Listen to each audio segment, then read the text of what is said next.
Assalamualaikum warahmatullahi wabarakatuh. Hai Ibu, hai teman-teman. Perkenalkan, kami dari kelompok 1 yang terdiri dari Danis Dwi Nur Rahman, Rifa Kaisara Makara, Charlie Fiona Arkiang. Muhajirin Jain. Kelompok 1 akan mempresentasikan materi sejarah tentang tokoh inspirasi Muhammad Hatta. Muhammad Hatta yang dikenal sebagai proklamator adalah seorang tokoh penting dalam sejarah Indonesia.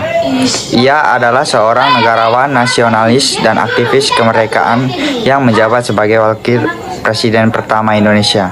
Bersama dengan Soekarno dan tokoh-tokoh lainnya, Hatta berjuang untuk kemerdekaan Indonesia dari Belanda. Kehidupan awal dan pendidikan Hatta lahir di Bukit Tinggi pada tanggal 12 Agustus 1902. Dari keluarga yang terpandang dan Islami, ia memulai pendidikannya di Sekolah Dasar Berbahasa Belanda (ELS) di Padang dan kemudian melanjutkan ke Sekolah Menengah Junior Mulo. Setelah menyelesaikan pendidikan menengahnya dan gemilang di Batavia pada tahun 1921. Hatta melanjutkan studinya di Erasmus Universitas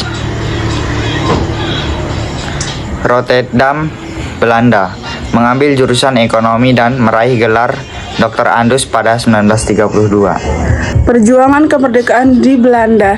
Selama di Belanda, Hatta bergabung dengan Indische Vereniging yang kemudian berganti nama menjadi Perhimpunan Indonesia. Ia aktif dalam organisasi ini, menjabat sebagai bendahara dan kemudian sebagai ketua. Hatta juga menerbitkan majalah Indonesia Merdeka dan menghadiri berbagai kongres di Eropa untuk memperjuangkan kemerdekaan Indonesia. Kembali ke Indonesia dan peran dalam kemerdekaan. Ia kembali ke Indonesia pada tahun 1932. Hatta ditangkap dan diasingkan karena aktivitas politiknya.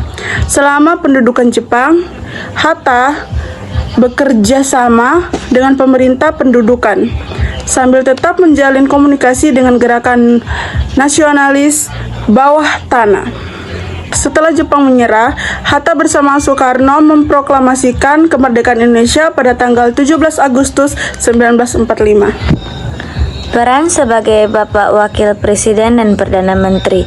Setelah kemerdekaan, Hatta menjabat sebagai Wakil Presiden pertama Indonesia dari tahun 1945 hingga 1956. Ia juga pernah menjabat sebagai Perdana Menteri pada tahun 1948 sampai 1950. Sebagai Wakil Presiden, Hatta berperan besar dalam pengambilan keputusan dan mengeluarkan beberapa produk hukum, pemikiran dan pengaruhnya. Hatta dikenal sebagai seorang intelektual dan ekonom yang ulung.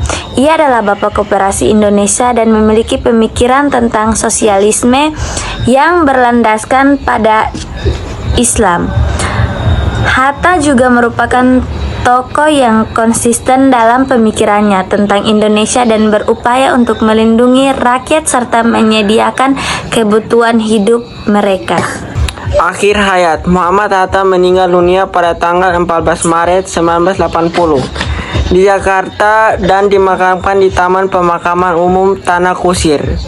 Ia tetap dikenang sebagai salah satu tokoh penting dalam sejarah Indonesia dan sebagai seorang pemimpin yang berintegritas. Sekian dari presentasi kelompok kami. Mohon maaf apabila banyak kekurangan dan salah kata karena kesempurnaan hanya milik Allah semata. Wassalamualaikum warahmatullahi wabarakatuh.